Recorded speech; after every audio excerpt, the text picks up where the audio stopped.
ನಮಸ್ಕಾರ ವೀಕ್ಷಕರೇ, PR ಅಕಾಡೆಮಿಗೆ ಸ್ವಾಗತ. ನೀವೇನಾದ್ರೂ ಸರ್ಕಾರಿ ಹುದ್ದೆಯನ್ನ ಹುಡುಕ್ತಾ ಇದ್ದೀರಾ ಅಂತ ಹೇಳಿದ್ರೆ ತಿಂಗಳಿಗೆ 45,000 ರೂಪಾಯಿ ಸಂಬಳ ಸಿಗುವಂತಹ ಕೆಲಸ ಇದಾಗಿದೆ. ಇದು ಯಾವ ಕೆಲಸ, ಹೇಗೆ ಅರ್ಜಿಯನ್ನ ಹಾಕೋಬೇಕು, ವಯೋಮಿತಿ ಮತ್ತೆ ಎಜುಕೇಶನ್ ಕ್ವಾಲಿಫಿಕೇಶನ್ ಇದೆಲ್ಲದರ ಬಗ್ಗೆ ಸಂಪೂರ್ಣ ಮಾಹಿತಿಯನ್ನ ನಿಮಗೆ ತಿಳಿಸ್ಕೊಡ್ತೀವಿ. ವಿಡಿಯೋನ ಕೊನೆ ತನಕ ನೋಡೋದು ಮರಿಬೇಡಿ. ವಿಡಿಯೋ ಶುರು ಮಾಡೋದಕ್ಕೆ ಮುಂಚೆ ಇನ್ನು ಈ ಚಾನಲ್ ಸಬ್ಸ್ಕ್ರೈಬ್ ಆಗಿಲ್ಲ ಅಂದ್ರೆ ಇವಾಗಲೇ ಸಬ್ಸ್ಕ್ರೈಬ್ ಮಾಡ್ಕೊಂಬಿಡಿ. ಯಾಕಂದ್ರೆ ಪ್ರತಿದಿನನೂ ಗೌರ್ಮೆಂಟ್ ಮತ್ತೆ ಪ್ರೈವೇಟ್ ಸೆಕ್ಟರ್ ಜಾಬ್ ತಿಳ್ಕೊಬೇಕಲ್ವಾ, ಅದಕ್ಕೋಸ್ಕರ. ಹಾಗೆ ಅದರ ಪಕ್ಕದಲ್ಲಿರೋ ಬೆಲ್ ಐಕನ್ ಕೂಡ ಪ್ರೆಸ್ ಮಾಡಿ ಇಟ್ಕೊಳ್ಳಿ. ವಿಡಿಯೋ ಅಪ್ಲೋಡ್ ಆಗಿದ ತಕ್ಷಣ ನಿಮಗೆ ನೋಟಿಫಿಕೇಶನ್ ಬರುತ್ತೆ. ಆದಷ್ಟು ಬೇಗ ನೀವು ಅರ್ಜಿಯನ್ನ ಹಾಕೋಬಹುದು. ಇವಾಗ ವಿಡಿಯೋನ ಶುರು ಮಾಡೋಣ. ಆಯುಷ್ ಡಿಪಾರ್ಟ್ಮೆಂಟ್ ಅಂದ್ರೆ ಆಯುಷ್ ಇಲಾಖೆ ಕರ್ನಾಟಕದವರು ಹುದ್ದೆಗಳಿಗೆ ಅರ್ಜಿಯನ್ನ ಕರೆದಿದ್ದಾರೆ. 27 ಹುದ್ದೆ ಖಾಲಿ ಇರುತ್ತೆ. ಉದ್ಯೋಗ ಸ್ಥಳ ಬೆಂಗಳೂರು, ಕರ್ನಾಟಕ. ಇದು ಯಾವ ಹುದ್ದೆ ಅಂತ ಹೇಳಿದ್ರೆ ಪ್ರೊಫೆಸರ್ ಮತ್ತೆ ಅಸಿಸ್ಟೆಂಟ್ ಪ್ರೊಫೆಸರ್ ಹುದ್ದೆಗಳು ಇದಾಗಿರುತ್ತೆ. ಇದಕ್ಕೆ ಸ್ಯಾಲ್ರಿ 40,000ದಿಂದ ಹಿಡಿದು 45,000 ರೂಪಾಯಿ ತನಕ ಸ್ಯಾಲ್ರಿ ಇರುತ್ತೆ. ಯಾವ್ಯಾವ ಹುದ್ದೆ ಎಷ್ಟೆಷ್ಟು ಖಾಲಿ ಇದೆ ಅಂತ ಹೇಳಿ ತಿಳ್ಕೊಳ್ಳೋದಾದ್ರೆ ಪ್ರೊಫೆಸರ್ ಹುದ್ದೆ 9 ಖಾಲಿ ಇದೆ, ಅಸೋಸಿಯೇಟ್ ಪ್ರೊಫೆಸರ್ ಹುದ್ದೆ 7 ಖಾಲಿ ಇದೆ, ಅಸಿಸ್ಟೆಂಟ್ ಪ್ರೊಫೆಸರ್ ಹುದ್ದೆ 11 ಖಾಲಿ ಇರುತ್ತೆ. ಟೋಟಲ್ 27. ನೆಕ್ಸ್ಟ್ ನಿಮಗೆ ಯಾವ್ಯಾವ ಹುದ್ದೆಗೆ ಎಷ್ಟೆಷ್ಟು ವಯೋಮಿತಿ ಅಂತ ಹೇಳಿ ತಿಳಿಸ್ಕೊಡ್ತಾ ಇದ್ದೀನಿ. ಪ್ರೊಫೆಸರ್ ಹುದ್ದೆಗೆ ಮಿನಿಮಮ್ 18 ವರ್ಷ, ಮ್ಯಾಕ್ಸಿಮಮ್ 45 ವರ್ಷ. ಅಸೋಸಿಯೇಟ್ ಪ್ರೊಫೆಸರ್ ಹುದ್ದೆಗೆ ಮಿನಿಮಮ್ 18, ಮ್ಯಾಕ್ಸಿಮಮ್ 40 ವರ್ಷ. ಅಸಿಸ್ಟೆಂಟ್ ಪ್ರೊಫೆಸರ್ ಹುದ್ದೆಗೆ ಮಿನಿಮಮ್ 18, ಮ್ಯಾಕ್ಸಿಮಮ್ 35 ವರ್ಷ ಇರುತ್ತೆ. ಆದರೆ ಕೆಲವೊಂದು ಕೆಟಗರಿ ಅವರಿಗೆ ವಯೋಮಿತಿಯ ಸಡಿಲಿಕೆಯನ್ನ ಕೊಟ್ಟಿದ್ದಾರೆ. ಯಾವ್ಯಾವ ಕೆಟಗರಿ ಅವರಿಗೆ ಎಷ್ಟೆಷ್ಟು ವಯೋಮಿತಿ ಸಡಿಲಿಕೆ ಅಂತ ತಿಳಿಸ್ಕೊಡ್ತಾ ಇದ್ದೀನಿ. 2A ಕೆಟಗರಿ ಅವರಿಗೆ 3 ವರ್ಷದ ಸಡಿಲಿಕೆಯನ್ನ ಕೊಟ್ಟಿದ್ದಾರೆ. SC ST ಕೆಟಗರಿ 1 ಕ್ಯಾಂಡಿಡೇಟ್ಸ್ಗಳಿಗೆ 5 ವರ್ಷದ ಸಡಿಲಿಕೆಯನ್ನ ಕೊಟ್ಟಿದ್ದಾರೆ. ನೆಕ್ಸ್ಟ್ ಸೆಲೆಕ್ಷನ್ ಪ್ರೋಸೆಸ್ ವಿವರ ಮತ್ತೆ ಹೇಗೆ ಅರ್ಜಿಯನ್ನ ಹಾಕೊಳ್ಳೋದು ಅನ್ನೋದನ್ನ ತಿಳಿಸ್ಕೊಡ್ತೀನಿ. ಅದಕ್ಕಿಂತ ಮುಂಚೆ ಒಂದ್ಸಲ ನೆನಪಿಸ್ತಾ ಇದ್ದೀನಿ, ದಯವಿಟ್ಟು ಈ ವಿಡಿಯೋಗೆ ಲೈಕ್ ಮಾಡಿಲ್ಲ ಅಂದ್ರೆ ಲೈಕ್ ಮಾಡಿ. ನಮಗೂ ಕೂಡ ವಿಡಿಯೋ ಮಾಡೋದಕ್ಕೆ ಪ್ರೋತ್ಸಾಹ ಸಿಗುತ್ತೆ. ಮತ್ತೆ ನಿಮ್ಮ ಫ್ರೆಂಡ್ಸ್ ಅಥವಾ ರಿಲೇಟಿವ್ಸ್ ಯಾರಾದರೂ ಜಾಬ್ ಹುಡುಕ್ತಾ ಇದ್ರೆ ಅಂಥವರಿಗೆ ಇಂಥ ವಿಡಿಯೋನ ಈ ಚಾನಲ್ ಎಲ್ಲ ಶೇರ್ ಮಾಡಿ, ಅವರಿಗೂ ಕೂಡ ಜಾಬ್ ಹುಡುಕೋಕೆ ಹೆಲ್ಪ್ ಆಗುತ್ತೆ. ಇವಾಗ ಸೆಲೆಕ್ಷನ್ ಪ್ರೋಸೆಸ್ ಏನಿದೆ ಅಂತ ಹೇಳಿ ತಿಳ್ಕೊಳ್ಳೋಣ. ಸೆಲೆಕ್ಷನ್ ಪ್ರೋಸೆಸ್ನ ನೋಡಿದ್ರೆ ಮೆರಿಟ್ ಲಿಸ್ಟ್ ಪ್ರಕಾರ ನಿಮ್ಮನ್ನ ಸೆಲೆಕ್ಟ್ ಮಾಡಿ ಇಂಟರ್ವ್ಯೂಗೆ ಕರೀತಾರೆ. ಇದಿಷ್ಟು ಸೆಲೆಕ್ಷನ್ ಪ್ರೋಸೆಸ್ ಆಗಿರುತ್ತೆ. ಯಾವುದೇ ರೀತಿಯ ಲಿಖಿತ ಪರೀಕ್ಷೆ ಅಂದ್ರೆ ರಿಟರ್ನ್ ಟೆಸ್ಟ್ ಇರೋದಿಲ್ಲ. ಅದಕ್ಕೋಸ್ಕರ ಎಲ್ಲರೂ ಅರ್ಜಿಯನ್ನ ಹಾಕೊಳ್ಳಿ, ಈ ಜಾಬ್ನ ನಿಮ್ದಾಗಿಸ್ಕೊಳ್ಳಿ.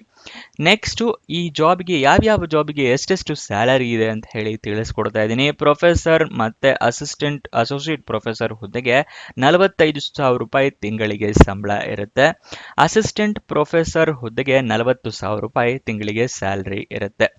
ನೆಕ್ಸ್ಟ್ ಅರ್ಜಿಯನ್ನ ಹೇಗೆ ಹಾಕೊಳ್ಳೋದು ಅಂತ ಹೇಳಿದ್ರೆ ನೀವು ಆಫ್ಲೈನ್ ಮೂಲಕ ಅರ್ಜಿಯನ್ನ ಹಾಕೋಬೇಕು. ಈ ಆಫ್ಲೈನ್ ಮೂಲಕ ಅರ್ಜಿ ಹಾಕೋದು ಅಂದ್ರೆ ಏನು ಅಂತ ನೀವು ಕೇಳ್ಬೋದು.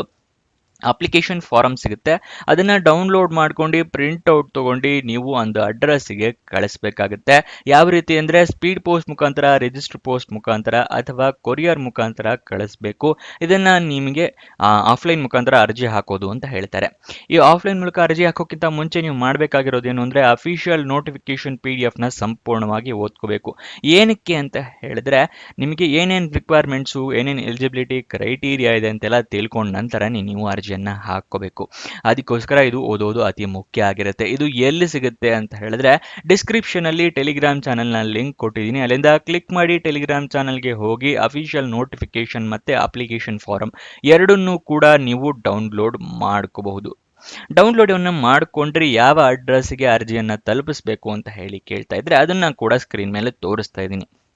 The commissioner / chairman selection committee for consultant teachers, directorate of AYUSH, Dhanvantari road, Bengaluru 560009.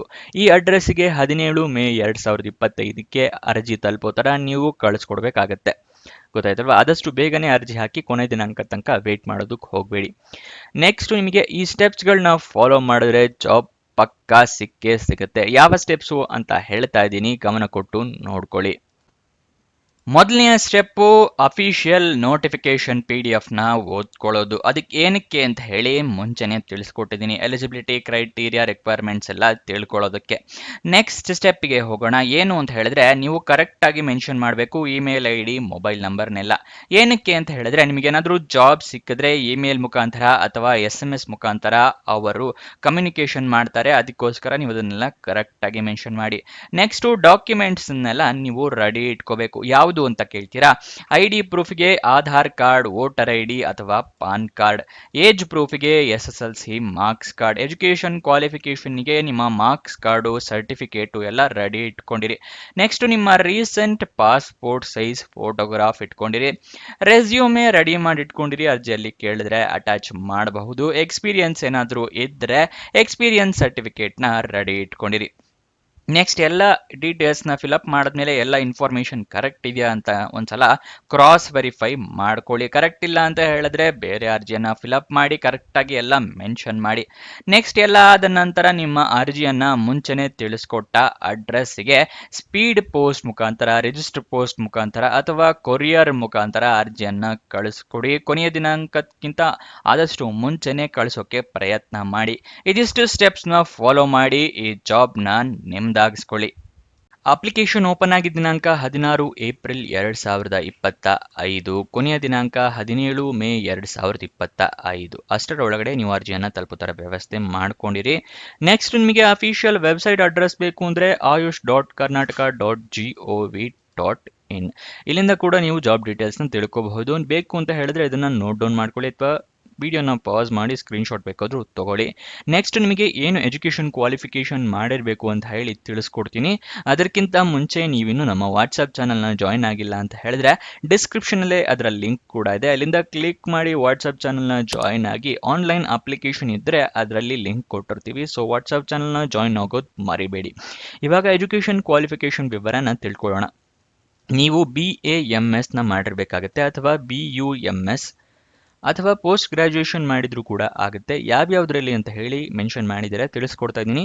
ರಚನಾ ಶರೀರದಲ್ಲಿ ಮಾಡಿರಬೇಕಾಗತ್ತೆ ಅಥವಾ ಅಗಾಧ ತಂತ್ರ ಅಥವಾ ಶಲ್ಯತಂತ್ರ ಅಥವಾ ಸ್ವಸ್ಥ ವೃತ್ತ ಅಥವಾ ಶಲ್ಯಕತಂತ್ರ, ರೋಗ ನಿಧನ ಏವಂ ವಿಕೃತ ವಿಜ್ಞಾನ ಅಥವಾ ವಿಧಿ ಆಯುರ್ವೇದ ಪಂಚಕರ್ಮ ಈ ಥರ ಯಾವುದರಲ್ಲಾದರೂ ನೀವು ಪೋಸ್ಟ್ ಗ್ರಾಜ್ಯುಯೇಷನ್ ಮಾಡಿದರೆ ಅರ್ಜಿಯನ್ನು ಹಾಕೋಬಹುದು.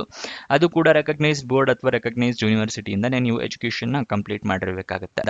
ಇದಿಷ್ಟು ಈ ಜಾಬ್ನ ವಿವರ. ಏನಾದರೂ ಡೌಟ್ಸ್ ಅಥವಾ ಕ್ವಶನ್ಸ್ ಇದೆ ಅಂತ ಹೇಳಿದ್ರೆ ಕಮೆಂಟ್ ಬಾಕ್ಸ್ನಲ್ಲಿ ಕಮೆಂಟ್ ಮಾಡಿ, ನಾವು ಉತ್ತರ ಕೊಡೋದಕ್ಕೆ ಪ್ರಯತ್ನ ಮಾಡ್ತೀವಿ.